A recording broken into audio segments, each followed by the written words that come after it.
Good afternoon, NAMM at the Antelope audio booth. We're going to have a nice little chat here with a very fine, distinguished gentleman, Mr. Dave Berkus from Arcadia down the street. And he's got a very interesting resume, if you will. And my name is Brendan Morris. I'm very, very new with Antelope Audio. I'm the western half of the United States sales representative. And my buddy holding the GoPro on the front is Tom. He's the eastern half. So from Chicago to the coast. So please let us know. We also have Nicola over there talking to a nice gentleman. He's also doing a lot of great work in the United States. So just a little bit about my background. I've been doing nearly 20 years filming local bands all over Europe for mostly band battles. So yeah, you can just set up a bunch of cameras, get multi-track audio, and that's my background. So I don't really have a deep pro audio background, but I'm learning quick. And so that is that, and I bring that up because that kind of has something in common here with Mr. Berkus. He's started a record lathing cutting business when he was 15 years old in his, was it the bedroom or was it the living room? It was the bedroom. It was the bedroom. Oh, amazing. Yes, and that grew into Custom Fidelity Records, and that grew into a Hollywood label, Impress Records, and they moved from Pasadena to Hollywood there. What year was that? Well, this began in 1957, and by the time we had built our own building after I graduated from college in Pasadena, we outgrew it. Ah. So we bought and modified a building in Hollywood, and we had the highest quality record pressing plant, as well as we resold professional audio, and we're going to talk about that. That's right, yes. You had a pro audio department. We're definitely going to get into that in the microphone, and our producer, Nick, is also going to ask some more important questions. So without further ado, would you please welcome Mr. Dave Berkus, Arcadia, California. Thank you, Brendan. Yay! You know, of all those things you talked about, the one I think I'm most proud of was I was chairman of the Audio Engineering Society, Los Angeles section, way back in the 70s. And at the age of 14, I had Mom drive me to the meetings. And I became chairman at the age of 32. But the Audio Engineering Society was my life. And as the record company was built during my high school and college years, it paid for my college education and built a building a couple of years later. So I really am perhaps a graduate of the audio industry, but I am a microphone fanatic. I still love some of the things that I see at the Audio Engineering and the NAMM show, and I'm happy to be here to be interviewed, but I've got a whole lot of history and quite a bit of, I guess, current knowledge as well to talk about. Yeah.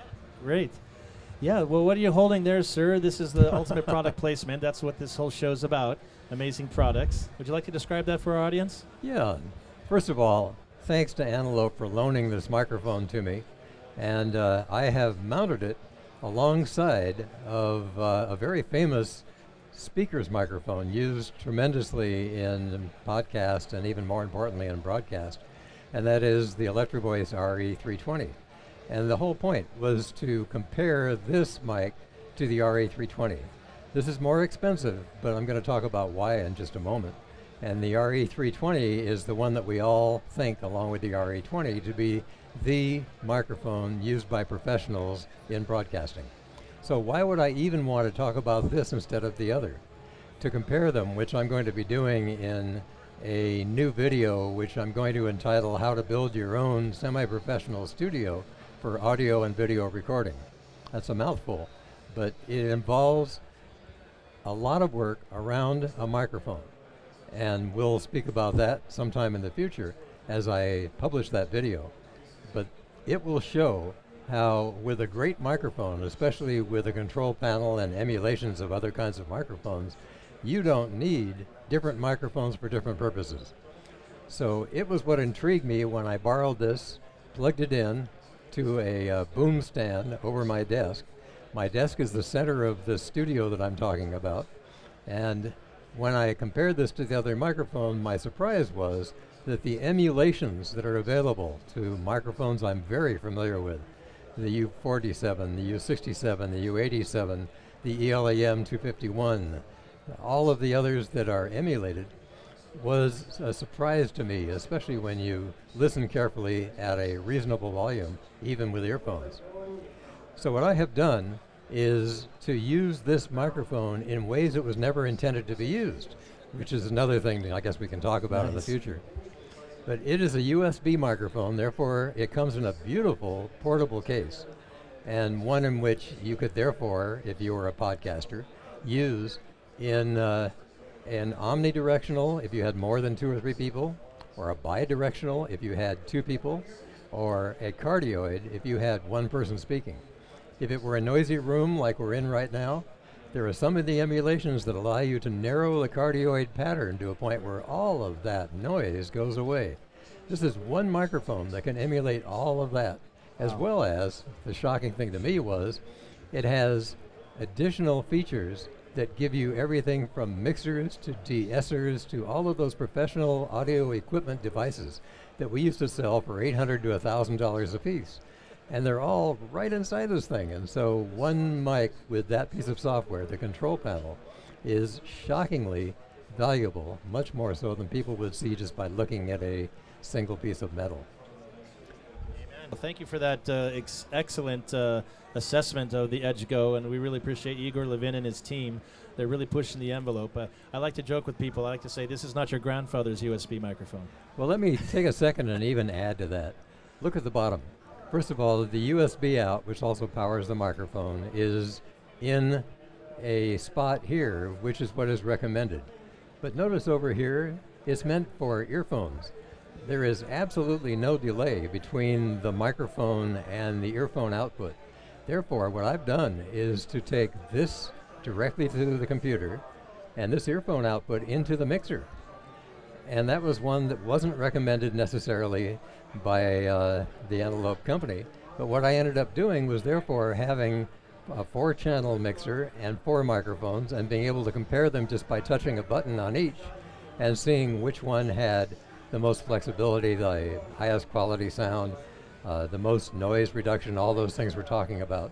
So you're going to see me doing just that for a few moments in that presentation. Thought I'd point that out. Amen. Yes.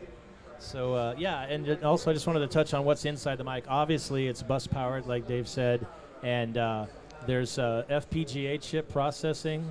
Then there's a pro level analog to digital conversion.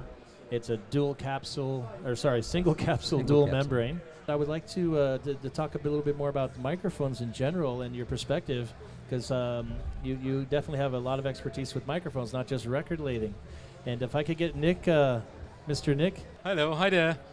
So my name's Nick Georgiev, and I'm Antelope Audio's UK ambassador. And it seems like that we're gonna have an impromptu conversation here with Dave. Hey, Link, happy to do that. And well, so I understand that obviously you've got a really long history of using all kinds of microphones, and I have become a microphone fanatic, and it all started, surprisingly, when I bought a Magnacorder 7-inch tape recorder that was portable. And I used that, as you heard a while ago, for recording school sounds of the school year. The microphone that I used was an American, that was the brand, American microphone made about 4 miles from my home. Okay. And that was the microphone that was used in all of those early TV shows. You'll see Dick Clark handling the American microphone all the time when he did his broadcast, and many others did too. Was that a ribbon microphone? No, it was a dynamic microphone, and that made it easy for me at the time. At the same time as the American microphone had this unique look with a gold-plated top and a black bottom, which has been emulated for years after this, but it was the very first one, and we're talking the early 50s. At the same time as the usual microphones that we would use for other purposes, like the Shure SM53 at the time, which has emerged into the 57 and beyond, were microphones we would also use. But that one good-looking microphone was the one I would always stick in front of somebody else because it always made them feel more like a professional. So I'm curious actually, because nowadays when somebody says a dynamic mic, most people think about either cardioid or hypercardioid polar pattern. Was that an Omni mic? Okay, well that microphone was cardioid. Oh, cardioid, okay. And so that's an interesting comparison when we talk about the Edge Go.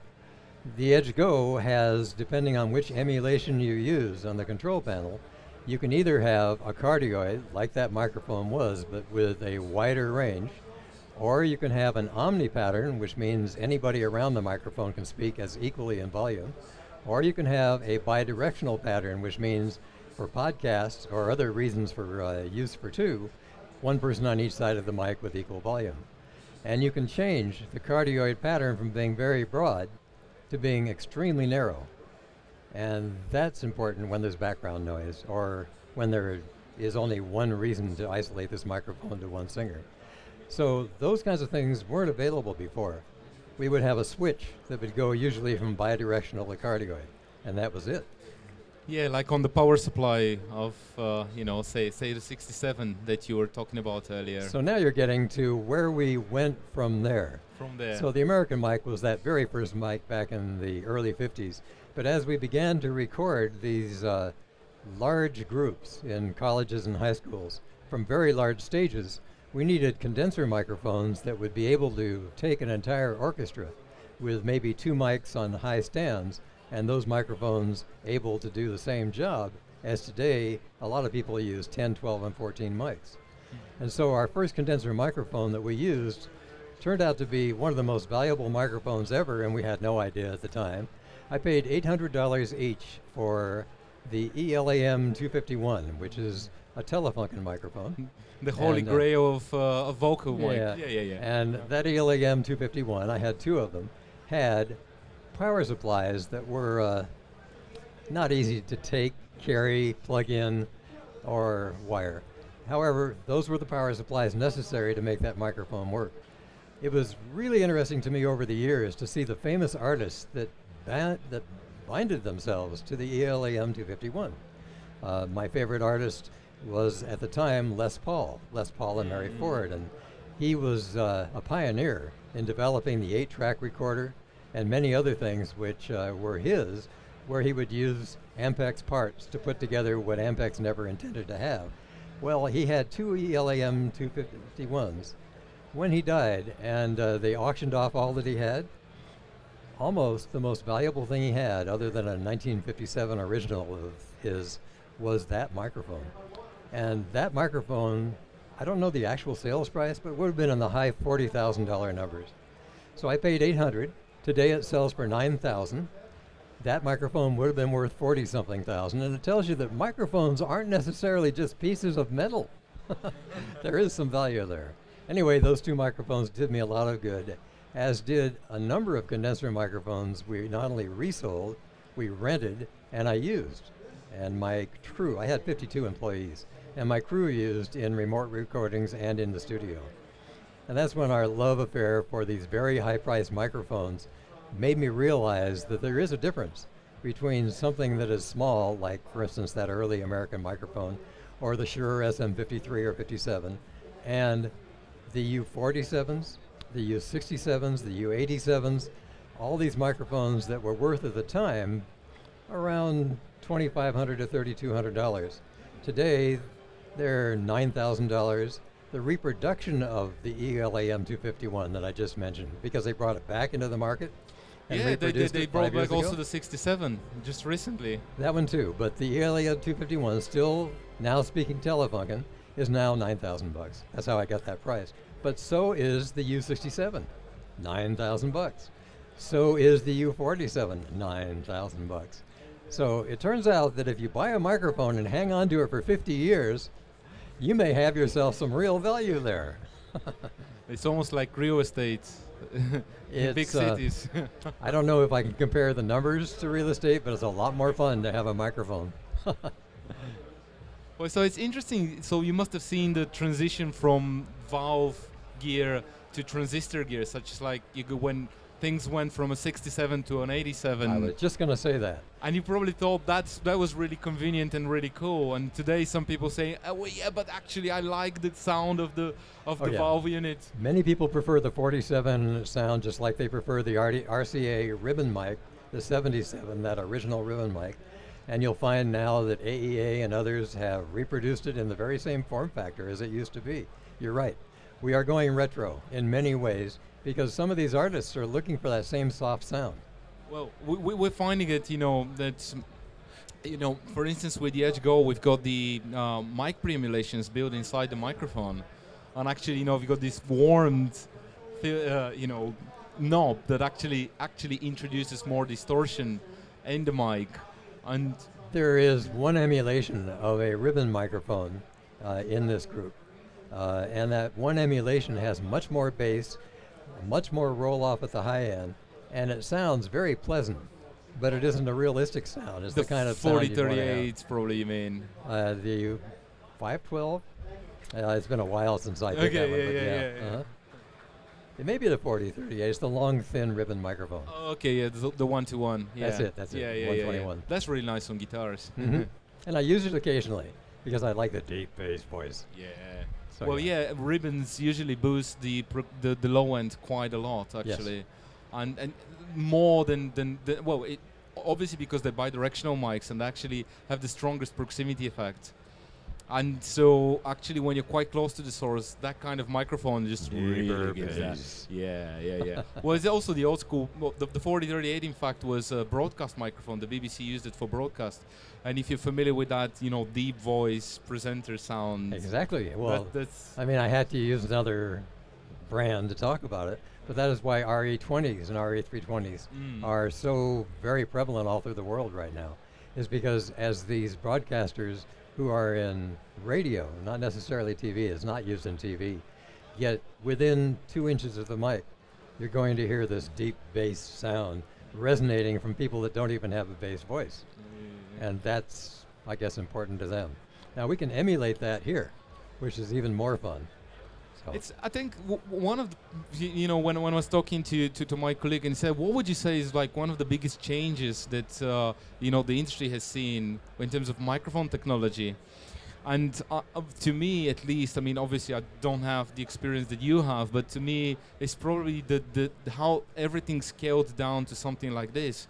So if you think about it, here you've got your tape machine emulation, you've got the compressor, the EQ. you got 10 microphones in The there 10 too. microphones in there, and there's no external power supply to it. That you don't even need a converter anymore, because it's built inside the mic, and it's just so tiny. At the same time, this is it's a sturdy mic. It's not. So the shock was, and I super pointed it fragile. out a few minutes ago, the earphone output is a high impedance input to a mixer. And every mixer today has line in. So you can make yourself a stereo line in directly out of this microphone as well as going to the USB port. So Have you thought about it that you can actually hack this mic and use it as a stereo mic? tell me more. No, I haven't. So it's not going to be the ideal stereo mic, but because it's two cardioids that are back to back, so essentially what it is, it's an XY stereo with two cardioids at 180 degrees. Sure. Mm-hmm. Now, that means that if you are facing it, let's say the source is over there, you are going to get more pickup from the sides, and the front pick is going to be attenuated somewhat.